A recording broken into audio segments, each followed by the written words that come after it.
Djeca, danas je likovna aktivnost, a prije same likovne aktivnosti ja bih vam htjela nešto reći.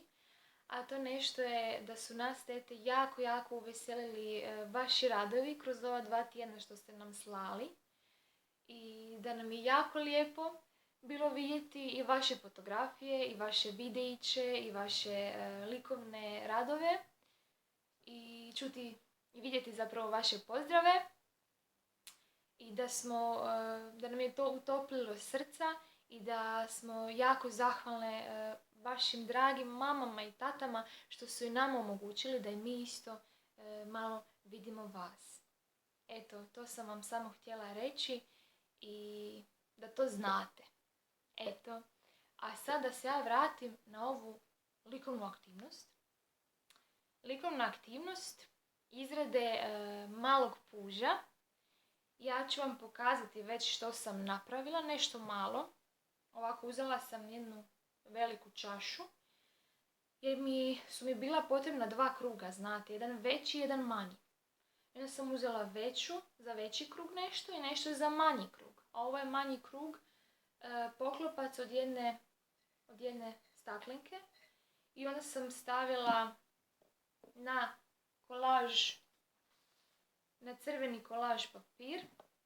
Ovako, uzela olovku i onda sam išla okolo i kad je bilo to gotovo sam to izrezala.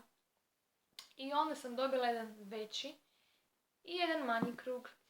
Veći i manji. Crvenu sam odabrala, ovo sam ja narančasto odabrala sebi.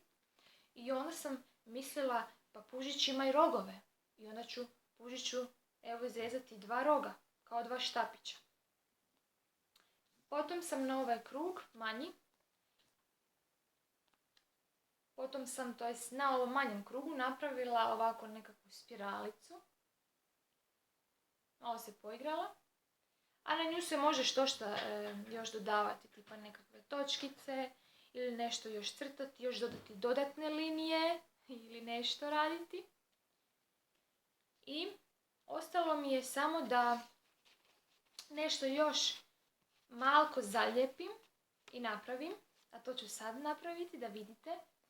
U ovaj veći krug ću na pola presavinuti ovako da dobijem polukrug. Ovo je polukrug sad. I onda ću uzeti ovaj krug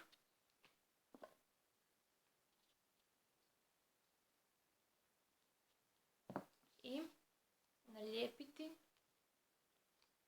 na ovaj polukrug. Uzet ću jedan štapić i s prednje strane ću staviti ljepilo. Pa ću sa stražnje strane staviti, to izgleda kao štapić, ali zapravo rog, služi kao rog za ovog malog puža.